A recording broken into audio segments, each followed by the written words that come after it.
ማዳበሪያ ኢትዮጵያ ማምረት ካልቻለች በርካታ አርሶ አደር ሚነካ ጉዳይ ስለሆነ ከምግብ ጋር የሚያያዝ ጉዳይ ስለሆነ በዘላቂነት መፍትሄ ልናገኝ አንችልም በሚል ስናጠና ቆይተናል።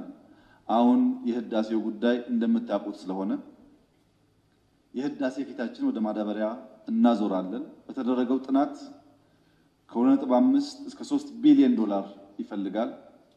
በጣም በርትተን ከሰራን ቢያንስ 3 ዓመት እና ከዚያ በላይ ጊዜ ይፈልጋል። ማዳበሪያ ፋብሪካውን በበቂ ደረጃ ኢትዮጵያ ውስጥ አቋቁሞ ለመስራት አሁን ሁለተኛው ህዳሴያችን የሆነው ማዳበሪያ ፋብሪካውን ከተቻለ በጆይንት ቬንቸር ከግሉ ሴክተር ጋር ከዚያም ከፍሎ ከተገኘ በፕራይቬት ኢንቨስትመንት ካልተቻለ ግን በመንግስት በራሱ የግድ የማዳበሪያ ፋብሪካ የኢትዮጵያን ፍላጎት ሊመልስ በሚችል መልኩ መፍጠር ይኖርብናል።